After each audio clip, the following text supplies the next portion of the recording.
March 4th, 1945. The WWII Road, New Guinea. Australian Private John Jack Harcourt lies in a drainage ditch, blood seeping through makeshift bandages wrapped around his left thigh and shoulder. Shrapnel from a Japanese mortar has torn through muscle and bone. He should be dead, or at minimum, unconscious from blood loss and shock. Instead, he's checking the ammunition count on his Bren light machine gun, 247 rounds remaining across 4 magazines. Behind him, across a narrow wooden bridge spanning the Sepik River tributary, 200 Australian soldiers from the 6th Division are conducting an emergency evacuation of wounded personnel and critical supplies. The Japanese 41st Division, fresh from their Pyrrhic victory at the Torricelli Mountains, is advancing with an estimated 500 combat troops. Their objective is simple: capture this bridge, cut the Australian supply line, and trap an entire division against the river. What Jack Harcourt doesn't know as he adjusts his position in that muddy ditch is that the evacuation convoy has encountered a destroyed culvert 3 kilometers behind the bridge. The lead transport officer estimates 90 minutes minimum to clear the obstruction. The Japanese advance scouts are 12 minutes away. High Command has already written off the bridge, the supplies, and the 200 wounded men still waiting to cross. They've radioed the explosive demolition team to blow the bridge in 10 minutes. Casualties be damned. But Jack Harcourt, a 23-year-old former sheep shearer from Dubbo, New South Wales, who barely finished primary school and was rejected twice by the Army before they lowered recruitment standards in 1942, is about to make a decision that will rewrite the tactical manual for defensive warfare. For the next 6 hours and 17 minutes, this wounded soldier will hold a strategic choke point against overwhelming odds, employing improvised tactics that military academies still study 80 years later. The New Guinea campaign of 1945 represents one of the Pacific War's most brutal and overlooked theaters. By March, Allied forces have pushed Japanese defenders into increasingly desperate defensive positions along the northern coast. The terrain itself is an enemy. Triple canopy jungle, rivers that flood without warning, and mud that swallows vehicles whole. Disease claims more casualties than combat. Malaria, dengue fever, and dysentery reduce infantry battalions to skeleton crews within weeks.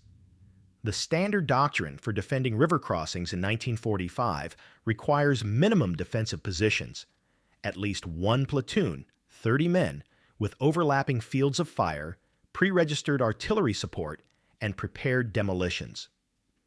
The U.S. Army Field Manual 7-40 explicitly states that a single soldier cannot effectively defend a choke point against company-strength attacks.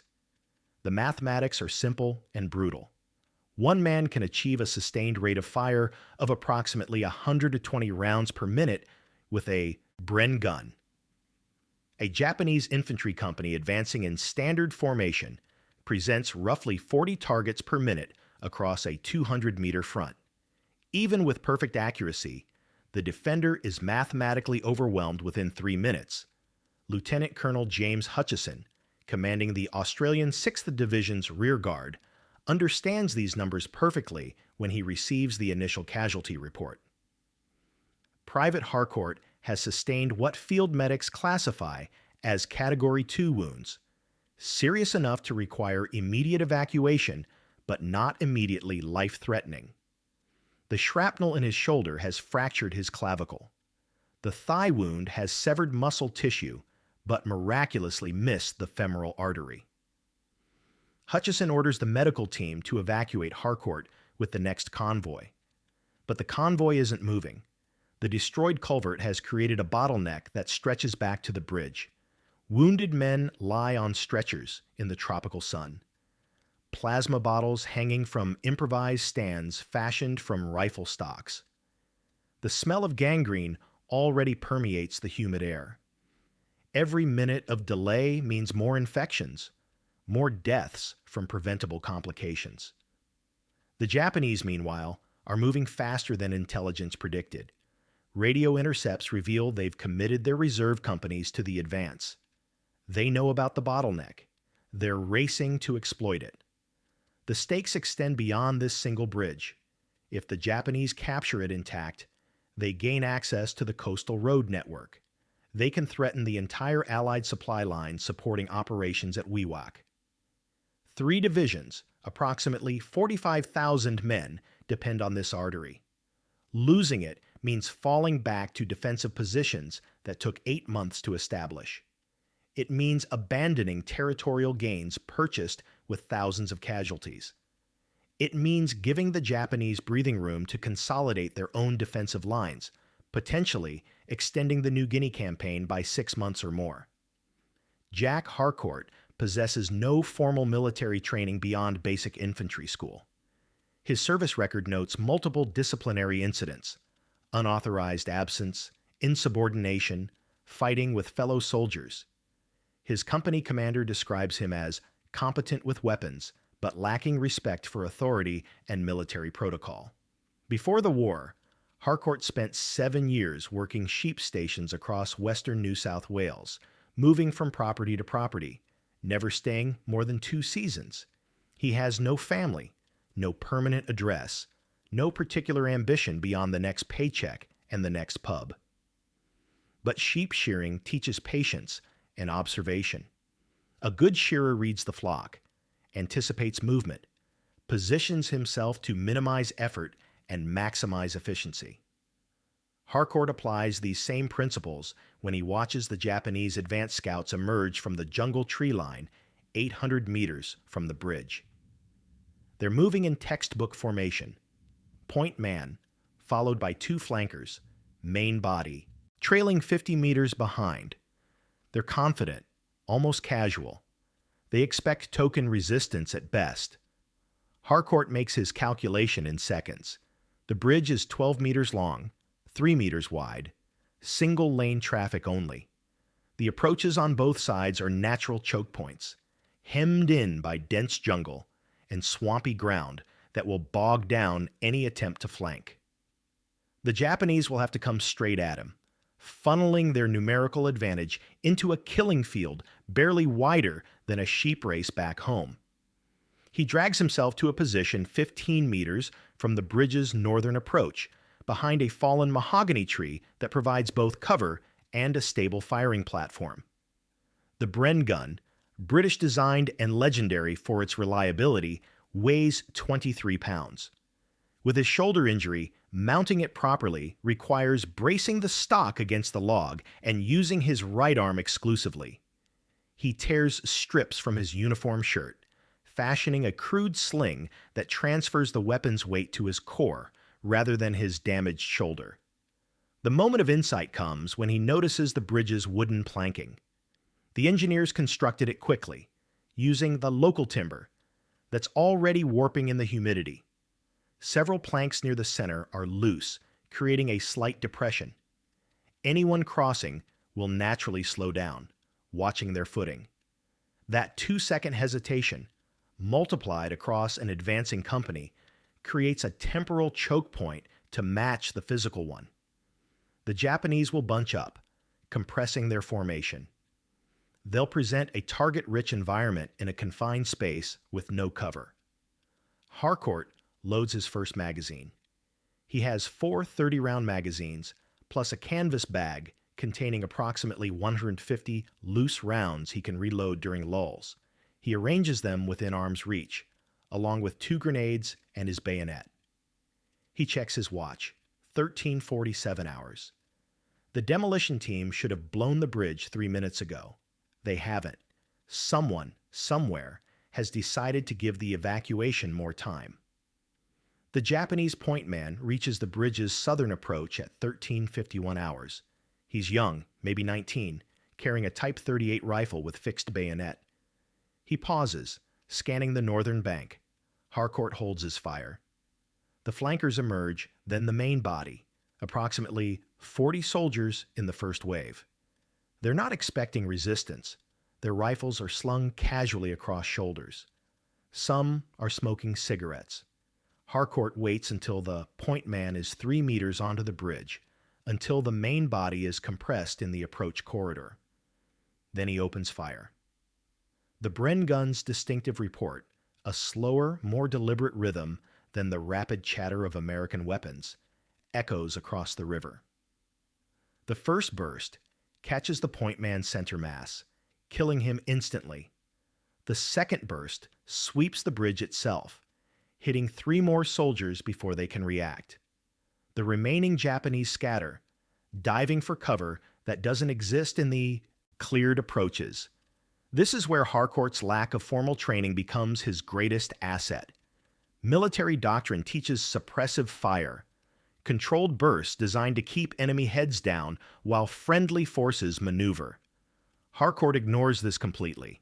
He's hunting, using the same methodical approach he'd use culling dingoes on a sheep station. Short, precise bursts, 2 or 3 rounds maximum, aimed shots at center mass. No wasted ammunition. When targets disappear behind inadequate cover, he waits.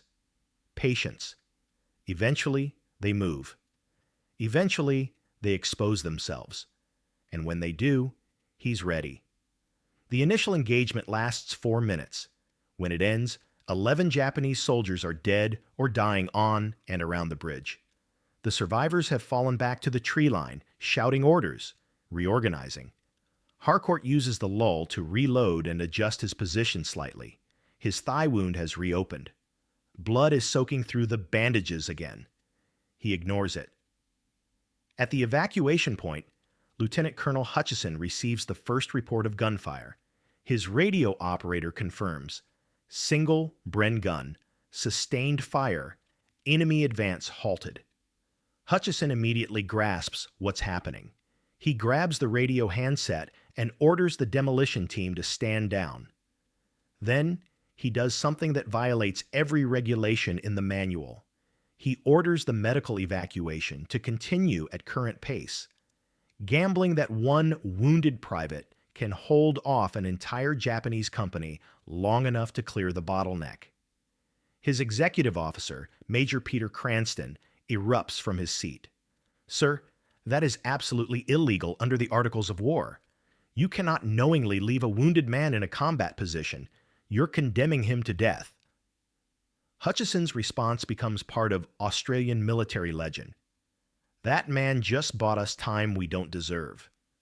I'm not going to waste it arguing regulations." The argument in the command post escalates rapidly. Major Cranston, a career officer with distinguished service at El Alamein, cites chapter and verse from the Military Justice Code. Leaving a wounded soldier in combat without support, without orders, without even acknowledging his position, constitutes criminal negligence. If Harcourt dies, Hutchison will face court-martial.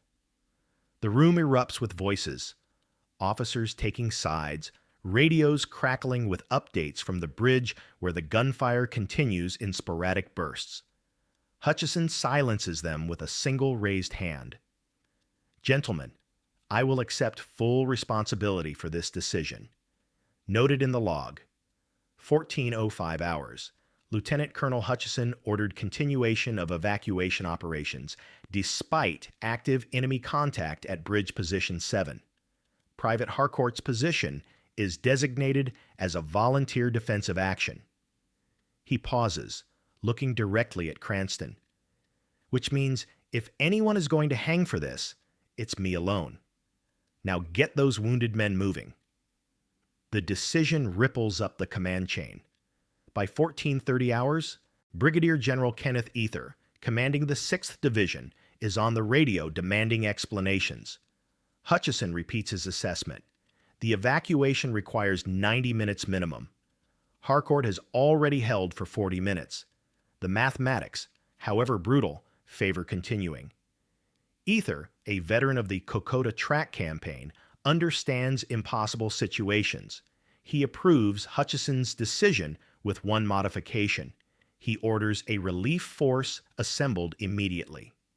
2 platoons, approximately 60 men, will move to support Harcourt as soon as the evacuation clears.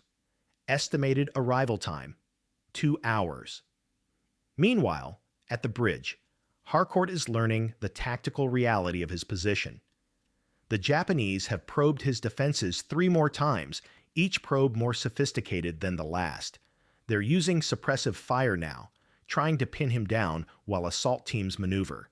But the terrain works against them. The swampy ground on both flanks is impassable for rapid movement.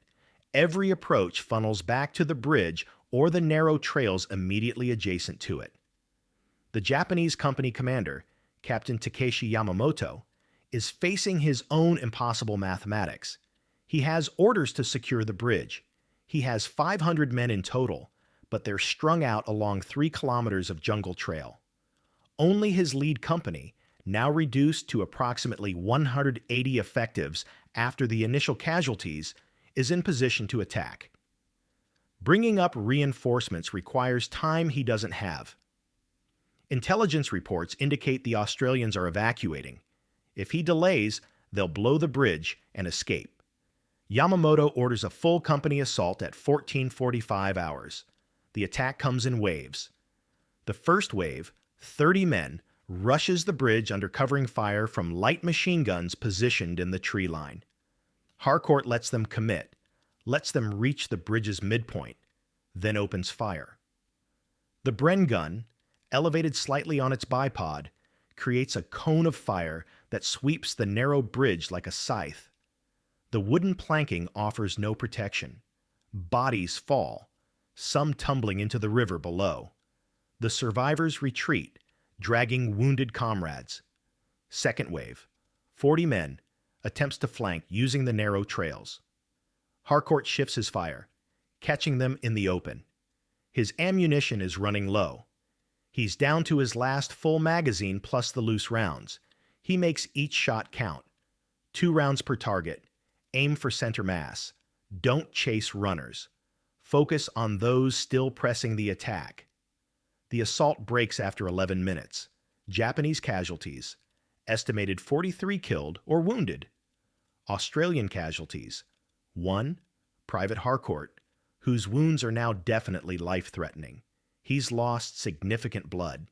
His vision is tunneling. He's using his bayonet as a crutch to maintain his firing position. Before we continue with Jack Harcourt's incredible stand, if you're finding this story as compelling as we did researching it, please consider subscribing to Last Words. We bring you these forgotten stories of courage every week, stories that deserve to be remembered. Hit that subscribe button and the notification bell so you never miss an episode. Now, back to the bridge where Jack Harcourt is about to face his greatest test yet. By 15:30 hours, Harcourt has been in continuous combat for 99 minutes. The evacuation convoy has cleared the bottleneck. Trucks are moving again, carrying wounded men to safety. At the bridge, the situation has evolved into a siege. Captain Yamamoto has committed his second company to the attack, but he's changed tactics. Instead of frontal assaults, he's using infiltration teams to probe for weaknesses, trying to locate Harcourt's exact position and eliminate him with targeted fire. This is where Harcourt's sheep station experience becomes crucial again. On the stations, he learned to work alone for days at a time, maintaining focus despite exhaustion, hunger, and isolation. He learned to read animal behavior, to anticipate movement before it happened. Now he applies these skills to human predators. He watches for the telltale signs: disturbed foliage, unnatural shadows, the glint of metal in sunlight. When infiltrators get close, he uses his grenades, lobbing them with his good arm, creating blast zones that force the Japanese back. The Japanese War Diary, recovered after the war, provides their perspective. Captain Yamamoto writes, "Enemy position unknown. Estimated strength, 1 platoon with multiple machine guns and mortar support. Casualties unsustainable. Request artillery support." The request is denied. Japanese artillery is engaged elsewhere. Yamamoto must take the bridge with infantry alone. At 16:15 hours, Harcourt's ammunition situation becomes critical. He's down to approximately 40 rounds. He's already field-stripped his rifle, using those rounds in the Bren gun. He's collected weapons from fallen Japanese soldiers during brief lulls, but the Type 38 ammunition doesn't fit his weapon. He makes a decision that seems insane. He stops shooting. For 23 minutes, the bridge falls silent. The Japanese, confused, probe cautiously. Harcourt remains motionless, barely breathing, watching. He's waiting for them to commit, to assume he's dead or out of ammunition. At 16:38 hours, a Japanese squad begins crossing the bridge, moving quickly but carefully. Harcourt waits until they're fully committed, until retreat is difficult. Then he opens fire with his remaining ammunition, killing or wounding 7 men in a single, devastating burst. The psychological impact is enormous.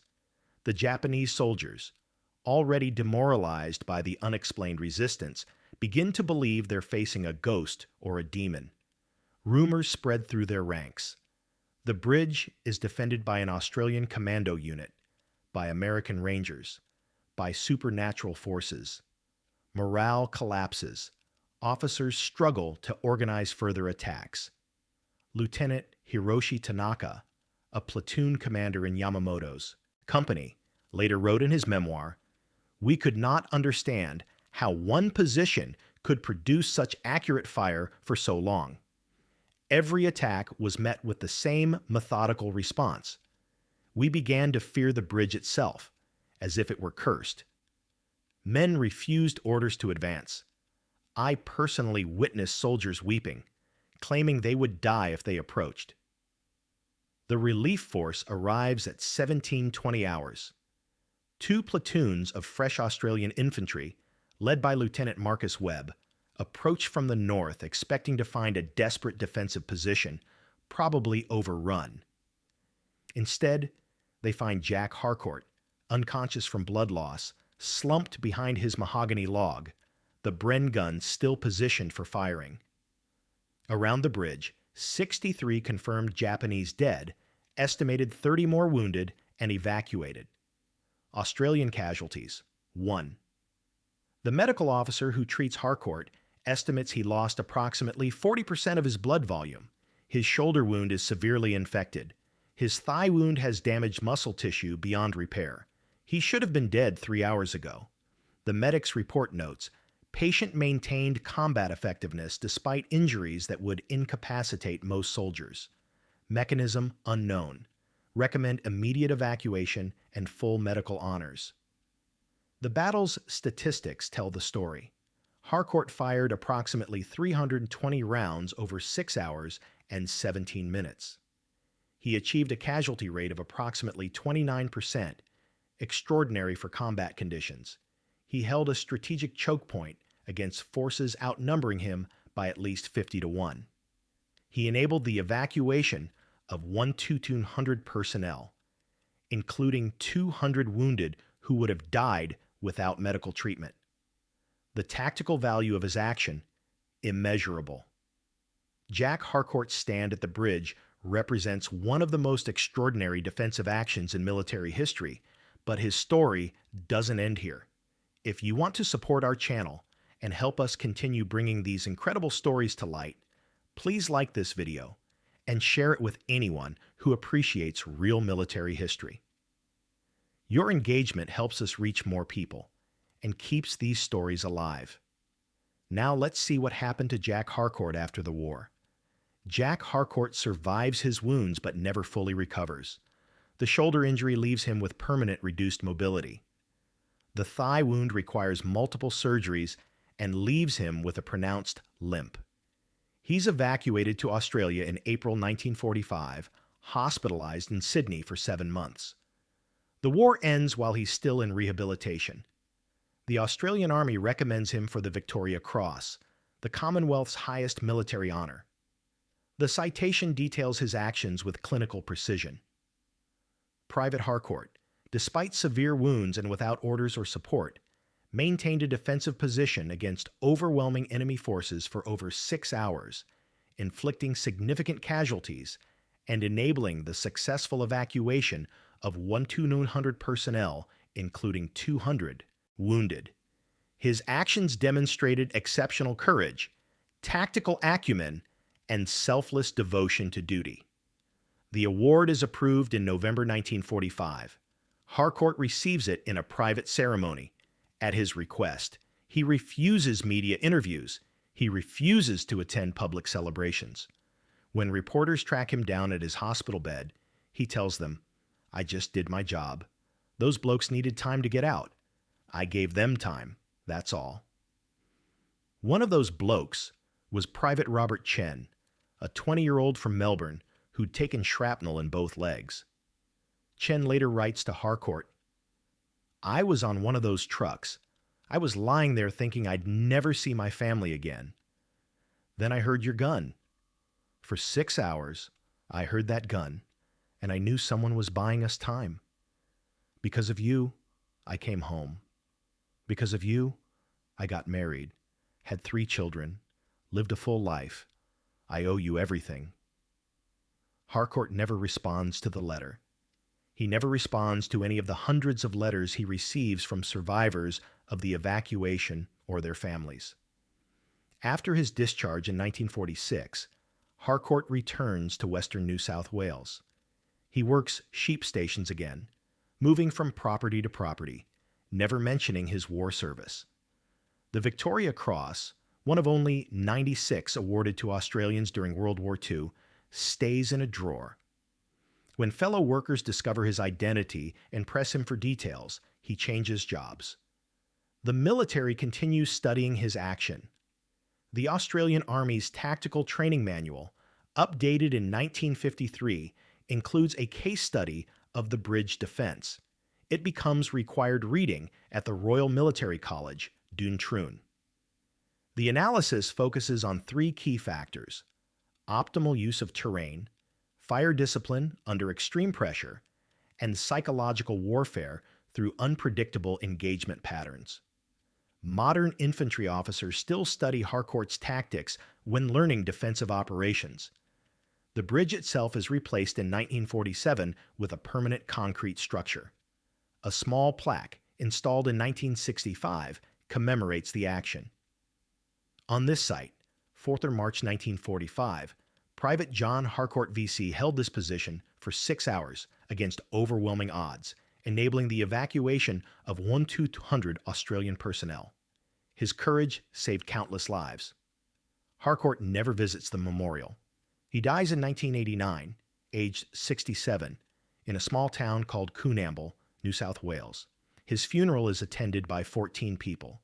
6 of them are veterans of the 6th Division who tracked him down specifically to pay their respects.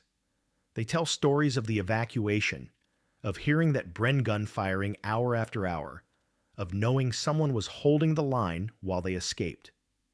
One veteran, Thomas McKay, speaks at the graveside. Jack never wanted to be a hero. He just wanted to do his job and be left alone. But he was a hero, whether he liked it or not. He proved that one person in the right place at the right time, with enough courage and stubbornness, can change everything. He saved my life. He saved all our lives. The Victoria Cross, found among Harcourt's few possessions, is donated to the Australian War Memorial in Canberra. It's displayed in the World War II gallery, alongside the citation and a photograph of the bridge. Visitors often pause there, reading the story, trying to comprehend how one wounded man held off 500 enemy soldiers for 6 hours. The lesson of Jack Harcourt's stand isn't about superhuman abilities or miraculous intervention. It's about ordinary people in extraordinary circumstances making decisions that defy logic and expectation. Harcourt wasn't a trained commando or an elite soldier. He was a sheep shearer who understood patience, positioning, and making every shot count. He was a man who saw people who needed help and decided that helping them mattered more than his own survival. In an age of high-tech warfare, satellite surveillance, and drone strikes, Harcourt's story reminds us that individual courage still matters. That one person, properly positioned and sufficiently determined, can achieve tactical results that seem mathematically impossible. That heroism isn't about seeking glory or recognition, but about doing what needs to be done, even when, especially when, no one is watching, no one is ordering you to act, and no one would blame you for walking away. Jack Harcourt walked away from fame, from recognition, from everything that usually follows acts of extraordinary courage. But he couldn't walk away from what he'd done. Somewhere in the Australian outback, working stations under the endless sky, he carried the knowledge that 100 people came home because he stayed. That's the only recognition he ever wanted. That's the only recognition that ever mattered.